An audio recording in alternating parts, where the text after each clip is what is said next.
इतना कहकर कछुआ छत से जाने के लिए अपने कदम बढ़ाने लग जाता है। बाकी सब भी उसके पीछे पीछे जाने लग जाते हैं। जब वो लोग हवेली के बाहर निकलते हैं तो युग, कायर, कछुआ तीनों ने अपने हाथ में छाता पकड़ा हुआ था, काली बारिश से बचने के लिए। बस यामिनी ने अपने हाथ में कोई छाता नहीं पकड़ा हुआ था, क्योंकि उसने अपनी जादुई शक्ति से अपने सिर के ऊपर एक गोल चक्र बना लिया था, जो गोल्डन रंग में उसके सिर के ऊपर चमके जा रहा था, जो उसको पूरी तरह से ऊपर से लेकर नीचे तक कवर कर रहा था। वो चारों ही हड़बड़ाहट के साथ अपने कदम आगे बढ़ाने लग जाते हैं। अभी वो लोग आंगन तक पहुंचे ही थे कि तभी युग को वहां आंगन में किसी के पैरों के निशान छपे हुए नजर आते हैं। मिट्टी में धंसे हुए वो निशान एकदम साफ दिखाई दे रहे थे, जैसे कोई अभी अभी वहां से गुजरा हो। वहां पर बस वही पैर के निशान नजर आ रहे थे और किसी दूसरे शख्स के पैरों के निशान नजर नहीं आ रहे थे। युग अपने हाथ से उस पैरों के निशान की तरफ इशारा करते हुए कहता है, ये देखो वंदना भाभी के पैरों के निशान। वो इतनी जल्दबाजी में निकली है कि उन्होंने चप्पल तक नहीं पहनी है और उनके पैरों के निशान यहाँ छप गए हैं। यामिनी कहती है, युग बाबू, अब हमें इन्हें निशानों का पीछा करते हुए वंदना भाभी तक पहुंचना होगा। युग यामिनी का साथ देते हुए कहता है, हाँ यामिनी, जल्दी चलो, अब हमें और देर नहीं करनी चाहिए, पहले ही बहुत देर हो चुकी है। कछुआ भी हड़बड़ाहट के साथ बोल पड़ता है, हाँ हाँ जल्दी चलो। सभी लोग वंदना के पैरों के निशान का पीछा करते हुए अपने कदम आगे बढ़ाने लग जाते हैं। बारिश और जमकर बरसने लग गई थी, साथ में हवाओं का रुख भी बदल गया था और हवा के झोंके भी काफी तेज चलने लग गए थे, जिस कारण से छाता पकड़ने के बावजूद भी युग, कायर और कछुआ उस बारिश से बच नहीं पा रहे थे। उनके कपड़े काली बारिश में भीगने लग गए थे। बस यामिनी ही थी जो अपनी शक्ति से बनाए चक्र से भीगने से बची हुई थी। बारिश में भीगने के बाद भी युग और कछुआ काफी तेजी से अपने कदम बढ़ाते जा रहे थे। बस कायर ही था जो धीरे धीरे पीछे छूटते जा रहा था। युग, यामिनी, कायर और कछुआ वंदना के पैरों के निशान का पीछा कर ही रहे थे कि तभी कायर रुकते हुए हड़बड़ाहट के साथ कहता है, रुको रुको, हम ऐसे नहीं जा सकते, हमें वापस जाना होगा। कछुआ भी तुरंत रुककर पीछे पलटते हुए कायर से कहता है, क्या हुआ कायर, तूने छाता तो पकड़ा हुआ है ना अपने हाथ में, अब तुझे रेनकोट भी पहननी है क्या? देख, थोड़ा बहुत तो हम भीगेंगे ही ना, ये बारिश जो है इससे पूरी तरह थोड़ी हम बच सकते हैं। कायर परेशान होते हुए कहता है, यार मैं रेनकोट पहनने की बात नहीं कर रहा हूँ। कछुआ पूछता है, तो क्या बात कर रहा है? कायर जवाब देता है, मैं तो ये कह रहा था हम उसे बताना तो भूल ही गए और उसके बिना ही आ गए। युग मुंह बनाते हुए कहता है, उसे बताना भूल गए? किसे, क्या बताना भूल गए?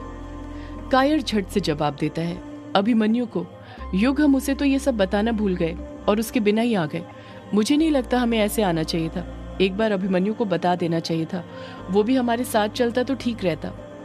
युग चिढ़ते हुए कहता है, अब हमारे पास इतना टाइम नहीं है कायर कि वापस जाएं और अभिमन्यु को भी साथ लेकर आए। इतनी देर में तो वंदना भाभी पता नहीं कहां से कहां निकल जाएगी और हमें फिर कुछ पता नहीं चल पाएगा। कछुआ युग की बात से सहमत होते हुए कहता है, बिल्कुल ठीक कह रहा है युग, और वैसे भी हम वंदना भाभी का पीछा कर रहे हैं, किसी भूत वूत का नहीं जो अभिमन्यु की जरूरत पड़े। अभिमन्यु के पास थोड़ी कोई शक्ति है, और रही एकास्त्र यूज करने की बात, तो मुझे नहीं लगता उस हादसे के बाद वो कभी एकास्त्र यूज करने की सोचेगा भी। याद है ना उस काले साए के वार के बाद वो मरते मरते बचा था। युग को कछुए की बात एकदम सही लगती है और वो उसकी बात से सहमत होते हुए कहता है, कछुआ ठीक बोल रहा है, हमें उसे आराम ही करने देना चाहिए, और रही उसे सब कुछ बताने की बात तो सुबह बता देंगे यार, पर अभी हमें वंदना भाभी के पीछे जाना चाहिए। कायर कुछ और कहता उससे पहले ही यामिनी भी झट से बोल पड़ती है, हम आधे रास्ते आ चुके हैं, यहाँ से हवेली का 20 मिनट का रास्ता है और मुझे नहीं लगता सिर्फ अभिमन्यु के लिए वापस जाना ठीक होगा। इस वक्त हमें वंदना भाभी का पीछा करना चाहिए, वरना वो और आगे निकल जाएगी। युग कायर को देखते हुए कहता है, देख कायर, अगर तुझे अभिमन्यु को बुलाने के लिए वापस जाना है तो तू अकेले जा सकता है, हम तुझे रोकेंगे नहीं, पर हम नहीं चलने वाले, क्योंकि हमें आगे बढ़ना है। मैं ऐसे ही वंदना भाभी को छोड़ नहीं सकता, मुझे पता लगाना है कि आखिर वो इतनी रात में जा कहां पर रही है। कायर मन में बड़बड़ाता है, अगर अकेले ही जाना होता तो मैं ये बात तुम सबसे थोड़ी ना बोलता, खुद ही चला जाता बेवकूफों। युग वापस से अपने कदम आगे बढ़ाने लग जाता है और वंदना के पैरों के निशान का पीछा करने लग जाता है। यामिनी और कछुआ भी उसके पीछे पीछे जाने लग जाते हैं। ना चाहते हुए भी कायर को उनके पीछे जाना पड़ जाता है और वो उनके पीछे पीछे चलने लग जाता है। कुछ ही देर में वंदना के पैरों के निशान का पीछा करते हुए वो चारों रोंका मुचा घाट पर पहुंच जाते हैं। किश्नोई नदी का किनारा आ जाता है। किश्नोई नदी का बहाव काफी तेज था, लहरें तेजी के साथ बह रही थी और बारिश अभी तक रुकी नहीं थी, वो अभी भी बरसते जा रही थी। युग वंदना के पैरों के निशान को देखते हुए कहता है, ये क्या? यहाँ नदी के पास पहुंचकर तो वंदना भाभी के पैरों के निशान दिखना बंद हो गए। यामिनी किश्नोई नदी को देखते हुए कहती है, इसका मतलब ये हुआ युग बाबू की वंदना भाभी ने नदी पार की है और वो बंगलामुड़ा घाट की तरफ गई है। तभी रोंकामुचा घाट के बाद उनके पैरों के निशान नजर नहीं आ रहे हैं। कायर कुछ डरते हुए कहता है, वंदना भाभी इतनी रात में बंगलामुड़ा घाट की तरफ क्यों गई है? कछुआ अपना दिमाग चलाते हुए कहता है, उस तरफ तो ग्रेवयार्ड कोठी है ना, कहीं वो ग्रेवयार्ड कोठी तो नहीं चली गई? युग नदी को देखते हुए कहता है, अब वो तो नदी पार करने के बाद ही पता चलेगा कि वंदना भाभी किस तरफ गई है। कायर घबराते हुए कहता है, मुझे नहीं लगता कि हमें उस तरफ जाना चाहिए। अगर ये सब उस काले साई की कोई चाल हुई तो उसी ने वंदना भाभी को संदेश भेजा हो और अपने पास बुलाया हो तो? युग नदी के दूसरी तरफ देखने की कोशिश करते हुए कहता है, नदी पार करना तो होगा ही कायर, तभी अब कुछ पता चल पाएगा। मैंने कहा ना, जब तक हम पता नहीं लगा लेते वंदना भाभी कहाँ जा रही है, हम पीछे कदम नहीं हटाने वाले हैं, चाहे कुछ भी हो जाए।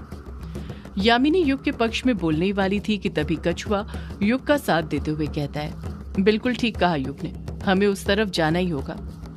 कछुए की ये बात कहते युग किश्नोई नदी पार करने लग जाता है। युग को देखकर यामिनी भी उसके पीछे पीछे नदी पार करने लग जाती है।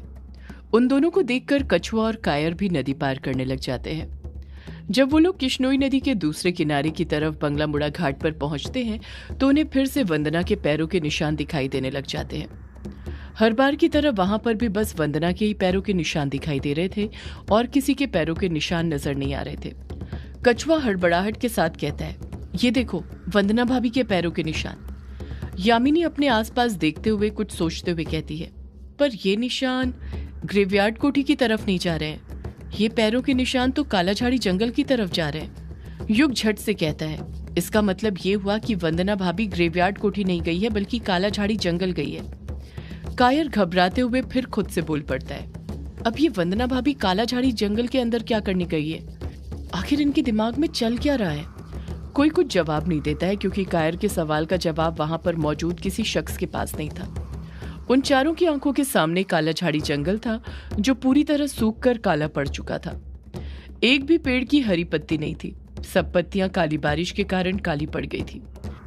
कायर कालीझाड़ी जंगल को देखते हुए घबराहट के साथ कहता है, यार ये कालाझाड़ी जंगल पहले क्या कम डरावना नजर आता था जो अब ये और डरावना नजर आ रहा है। अब इस जंगल को देखकर समझ में आ रहा है क्यों इसे कालाझाड़ी जंगल कहते हैं। कछुआ कहता है, युग हमें अंदर जाना होगा, वंदना भाभी वहीं पर होगी।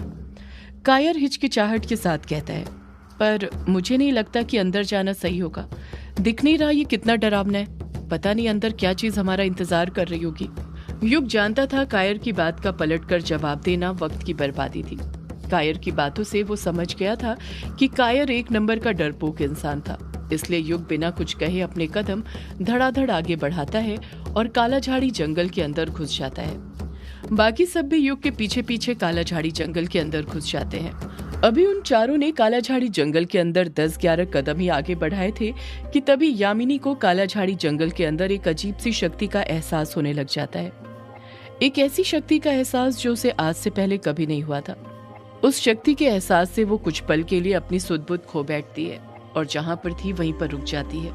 युग हड़बड़ाहट के साथ अपने कदम बढ़ाता रहता है और उसके ही पीछे कायर और कछुआ जाते रहते हैं। यामिनी का युग पर ध्यान ही नहीं था। यामिनी बड़े गौर से अपने चारों तरफ देखने लग गई थी। यामिनी अपने आसपास देखते हुए खुद से बड़बड़ाती है, ये कैसी शक्ति है जिसका अंदाजा मैं नहीं लगा पा रही हूँ। यहाँ पर कुछ तो है, कुछ ऐसा जिससे मेरा सामना आज से पहले कभी नहीं हुआ है। मुझे पता लगाना होगा कि आखिर वो क्या चीज है। इतना कहकर यामिनी जहां पर खड़ी हुई थी वहीं पर बैठ जाती है, अपने दोनों हाथ जोड़ती है और धीरे से आंखें बंद करके मन ही मन कोई सा मंत्र बड़बड़ाते हुए अपने आसपास मौजूद शक्ति का पता लगाने की कोशिश करने लग जाती है। इस तरफ युग, कछुआ और कायर अपने कदम कालाझाड़ी जंगल के अंदर आगे बढ़ाते रहते हैं। कछुआ तो युग के साथ साथ चल रहा था, पर कहीं न कहीं कायर पीछे छूटते जा रहा था। वो जैसे जैसे कालाझाड़ी जंगल के अंदर आगे बढ़ते जा रहा था, उसके अंदर का डर और ज्यादा बढ़ते जा रहा था। कालाझाड़ी जंगल के अंदर घुसने के साथ ही अंधेरा भी बढ़ते जा रहा था।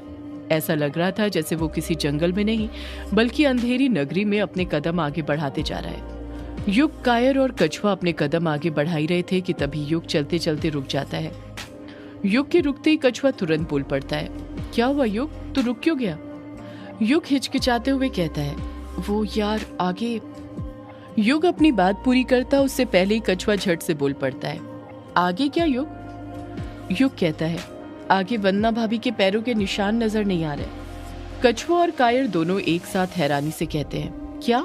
कछुआ तुरंत युग को पीछे करते हुए युग से एक कदम आगे आता है और देखता है कि आगे वंदना के पैरों के निशान नहीं छपे हुए थे। आगे जमीन पर सूखे हुए पत्ते पड़े हुए थे, जिस कारण वंदना के पैरों के निशान वहां पर नहीं छप पाए थे। कछुआ परेशान होते हुए कहता है, अब क्या करें यार, हम तो अंदर तक आ गए, ये वंदना भाभी आखिर यहाँ से गई कहाँ होगी? अब किस तरफ जाएं हम? कायर घबराते हुए कहता है, मैंने कहा था ना, हम लोगों को अभिमन्यु को लेकर आना चाहिए था, हो गई ना गड़बड़। मैं तो अभी भी कहता हूँ हमारे पास वक्त है, हमें वापस चलना चाहिए। मुझे तो ये उस काले साए का कोई जाल ही लग रहा है। सदियों से है पुरानी ये है यक्षिणी की कहानी। यक्षिणी एक आग है, यक्षिणी तेरा ख्वाब है।